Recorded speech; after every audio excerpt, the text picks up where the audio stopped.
Isang mapagpalang araw po o gabi sa ating lahat at sa mga patuloy pong sumusubaybay sa ating daily devotion tuwing 8 p.m.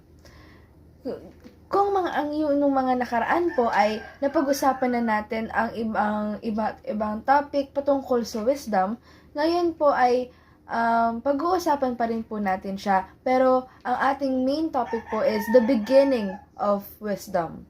And ang ating key verse po for today is nasa Proverbs chapter 4 verse 7. Sabi po dito, the beginning of wisdom is this: get wisdom, though it costs all you have, get understanding. So, bago po tayo magsimula, ay tayo muna po ay magdasal. Hallelujah, Lord God, we bless your name, Jesus. Lord, maraming salamat po sa pagkakataon na ito ulit, Lord God, na makakapakinig kami ng iyong mga salita, Panginoon. And Father God, maraming salamat dahil binigyan niyo po ako ulit ng pagkakataon, Lord God, to speak your word. And Lord God, I pray na lahat ng aking sasambitin, Lord God, ay yung mga salita mo lamang, Father God, at wala nang iba pa, Father God. And also, Father God, ikaw lamang ang aming maitaas, mapurihan at mapangiti sa simpleng devotion na ito, Panginoon. And Father God, bigyan mo po kami ng knowledge and wisdom, Lord God, to help us understand more deeply, Lord God, ang topic namin for today, Father God. And ikaw po mag-guide sa aming lahat, Father God. And we love you. We praise you, Lord God, in Jesus' name. Amen.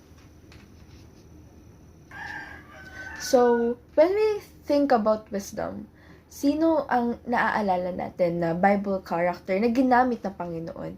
And ayan si Haring Solomon. Si Haring Solomon, he was the wisest, the wealthiest king to ever live. And he had access to everything. Kasi nga, mayaman siya, matalino siya. Yet, ang tinuro niya sa atin ay, he didn't tell us to chase gold or fame. But, he tells us na the first step to be wise is simply deciding that wisdom is worth it. Na many people spend their time or entire lives chasing yung mga bagay na makamundo, yung mga bagay na temporary. Pero 'di ba, ang hiningi ni Haring Solomon ay wisdom, because money can pwede siyang mawala. And yung fame, pwede din siya mawala. But wisdom changes who you are. It changes how you see the world and kung paano ka gumalaw sa mundong to, kung paano ka mag-act. And that's why wisdom is important. So, why is wisdom important? Mas palawakin pa natin. So, first is, it provides perspective. Perspective. It provides perspective. It helps you to see things from God's point of view. Na we won't rely on what we know. We won't rely on what we see or kung ano yung napapansin natin, kung ano yung point of view natin sa isang bagay. But having the wisdom is to see kung ano ba yung nakikita ng Panginoon sa isang bagay. Next is, it offers protection. And it keeps you from making the same mistakes over and over. Once you have, this is why wisdom is important. Kasi, kapag may wisdom ka, alam mo sa sarili mo na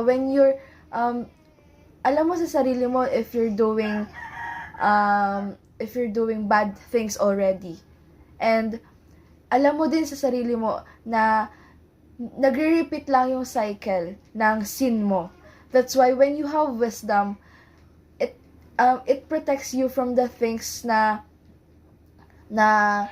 makakasakit or hindi nakakalugod sa Panginoon.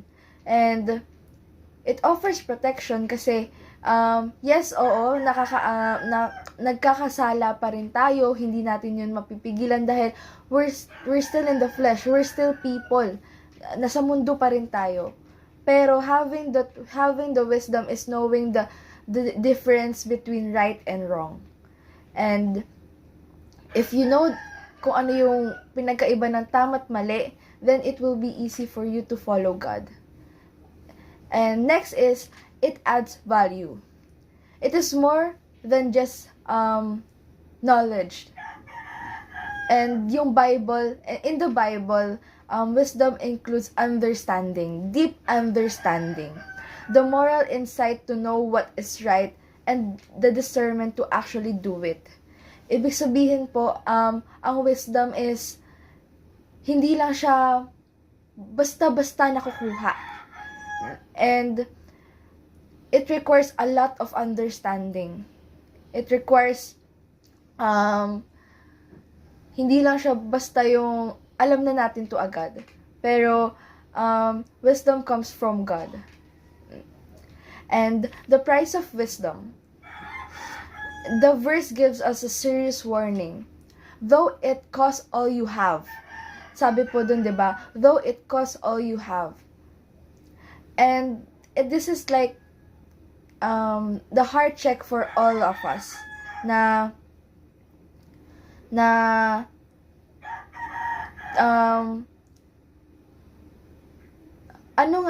Saan nga ba tayo nagsuspend ng time more? Or like, what are you spending most of your energy trying to gain something? And people often pour their strength into temporary. Like, they often, or we often spend our strength, our energy sa mga bagay na hindi naman importante, or like hindi naman, or yung mga bagay na temporary lang dito sa mundo, yung mga sinful things, or yung mga earthly treasures na hindi naman naglalast. And so to get wisdom, you have to be willing to trade your pride versus pride, that admitting you don't have all the answers. Hindi naman natin alam lahat eh. Hindi naman natin in one snap alam na natin agad. Na it's okay to admit that you don't know it. And we always have to be kumbaga, kung hindi natin alam, then it's okay. Leave it to God. Kasi kaya nga tayo may Panginoon eh. Dahil si God yung nakakaalam ng lahat. Next is our ego. Now, being willing to be corrected by God. You know, this is why wisdom is important din. Kasi willing tayo magpakorek. Na kung alam nating mali tayo, willing tayo magpakorek sa ibang tao, lalo na sa Panginoon. Na hindi na tayo na nga, there are times tayo na nga yung may kasalanan, tayo pa yung may ganang magalit, maganang magtampo. Pero the beginning of wisdom is to accept that you're wrong, that you make mistakes, and it's okay to admit that you are wrong. There's nothing wrong with it. And we always have to remember that we have to be humble all the time. Kasi if yung ego and pride natin, yung paiiralin natin, wala tayong mapapatunguhan dito sa mundong to. And we always have to willingly accept and bow down and admit na we made the mistake. And the last thing that we have to willingly trade for wisdom is our time. Choosing to sit with the word rather than scrolling through kunyari, our feed sa SOCMED or doing other things.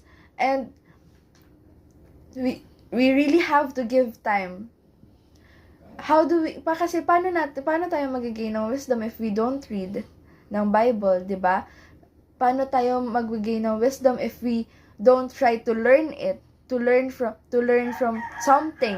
Paano madadagdagan yung mga nalalaman natin kung tamad tayo na magbasa ng Bible, 'di ba? That's why the word is very important. Dahil ano yung malalaman natin kung hindi tayo magbabasa? And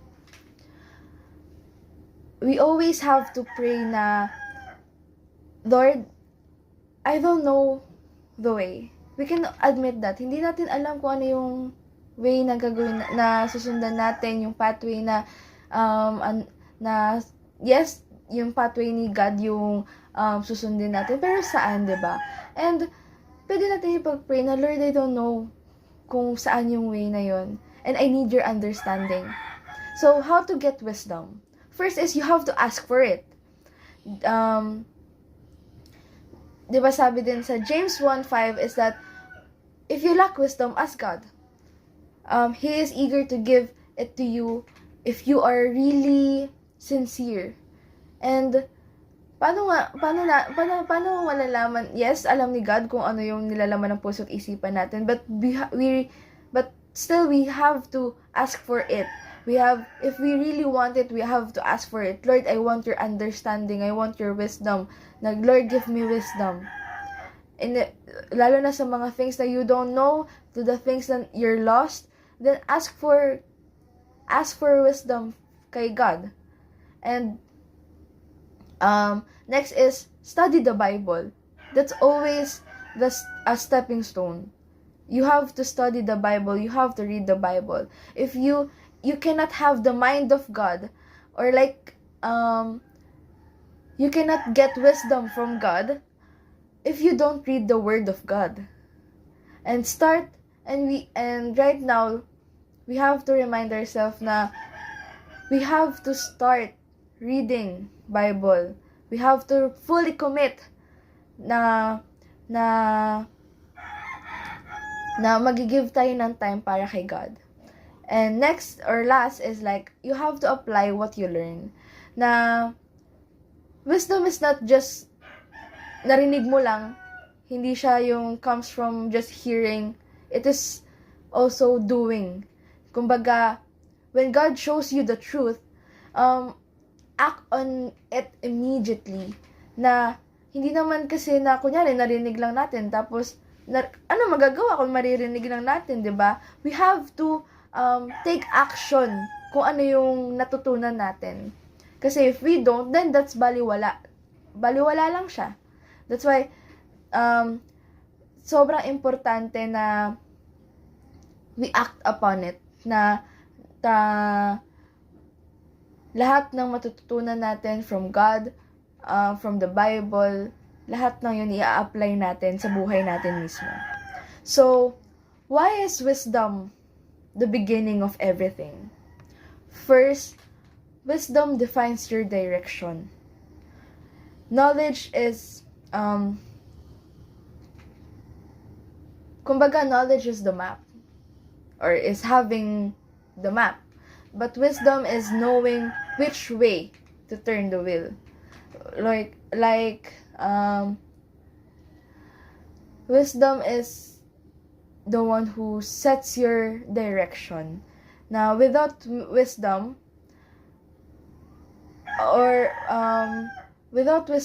hindi natin alam kung saan nga tayo papunta. And there are tendencies na if we don't have wisdom,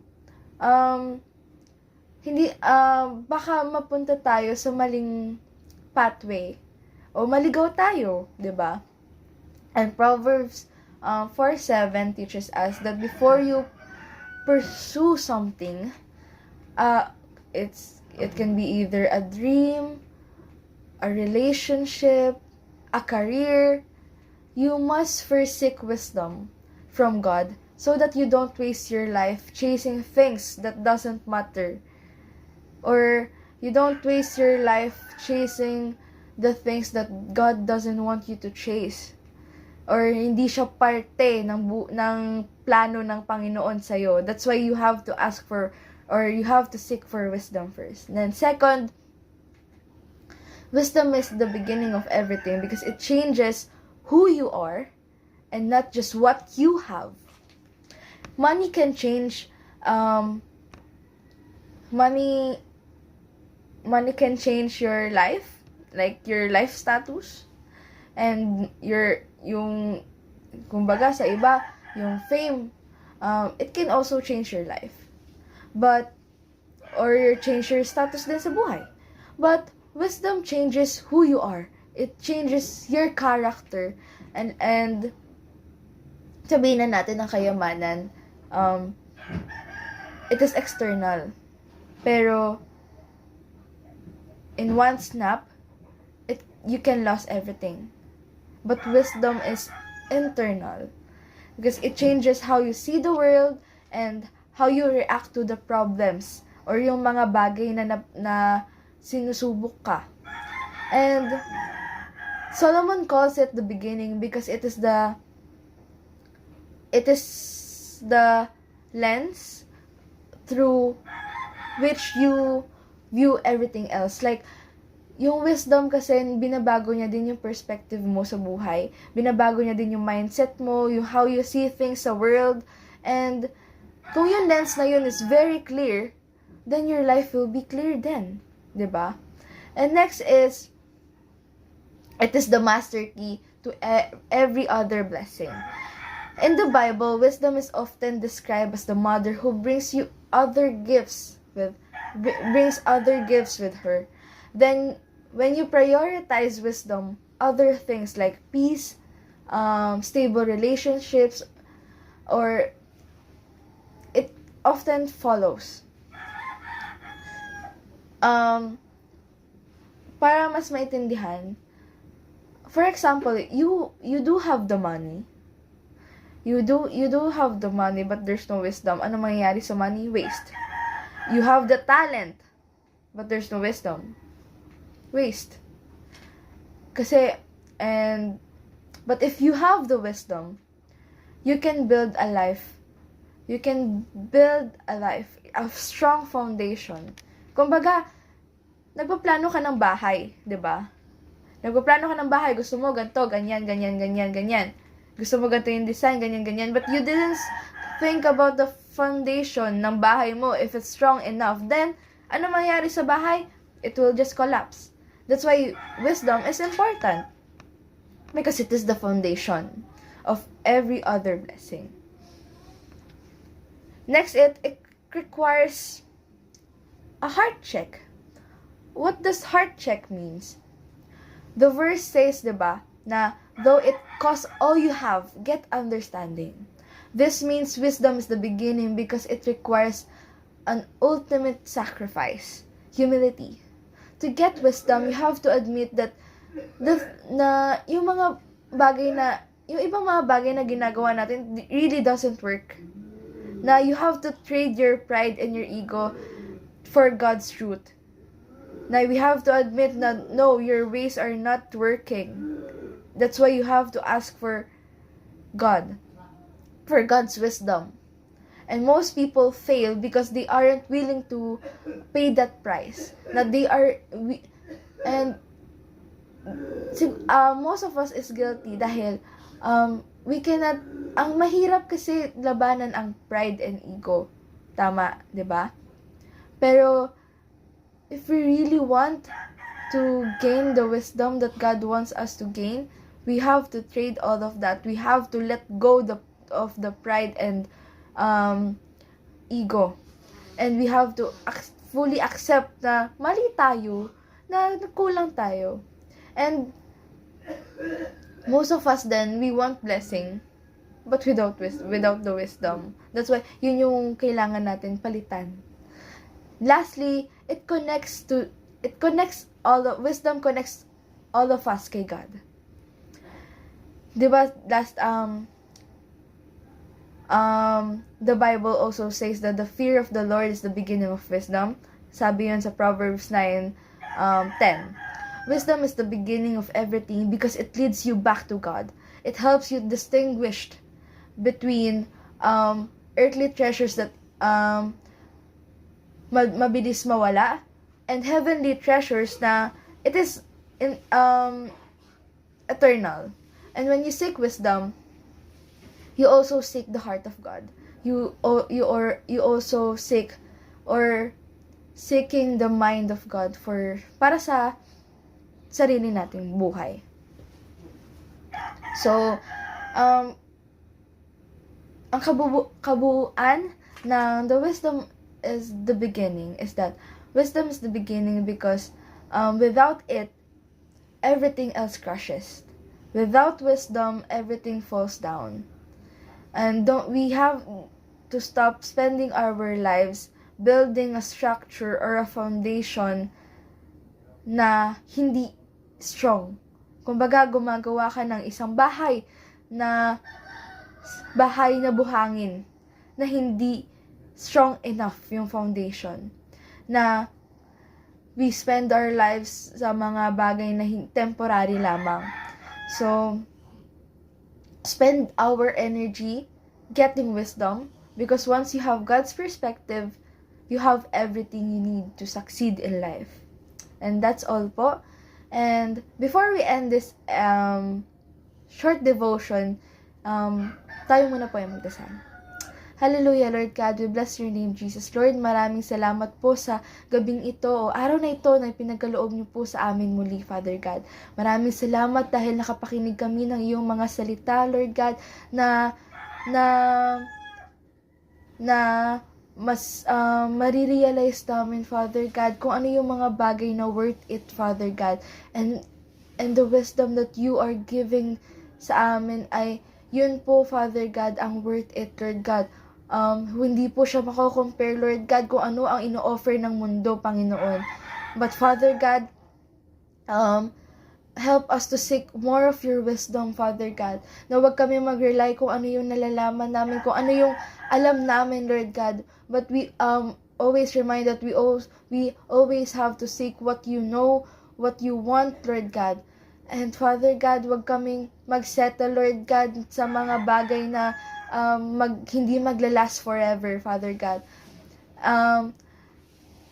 Remind us, Father God, that wisdom is eternal, Father God. Na this is important because it will also protect us from the danger, Lord God, na ino-offer ng mundong to, Lord God. Na hindi, when we have the wisdom, Lord God, na ma-avoid namin yung mga mistakes na patuloy namin na nagagawa, Father God. And also, Father God, always remind us that we have to put our ego and pride away, Father God, because dahil sa pride and ego, Father God, ay lalo kami napapalayo sa'yo. Lord God, humble us, Lord God, na help us admit that we make mistakes, Lord God, na nagkakamali kami, Lord God, na kung ano yung strategy namin sa buhay, it is not working without your wisdom, Father God. That's why, Father God, ikaw ang mag-guide sa amin, Lord God. Guide us, Lord God. And Lord God, ikaw po yung maging gabay namin papunta, Lord God, sa buhay na successful, Father God, buhay na peaceful, Father God, because you are the only way, Father God. And I pray, Father God, na lahat ng ito, Lord God, ay tumatak sa puso't isipan ng bawat isa, Lord God. Or naway, Lord God, ay ma-share din nila to sa iba, Lord God, nangangailangan ng iyong word ngayon, Father God. Maraming salamat, Father God, for everything. We love you, we praise you, we glorify your name in Jesus' name. Amen. Maraming salamat po sa inyong pakikinig. Have a good night po.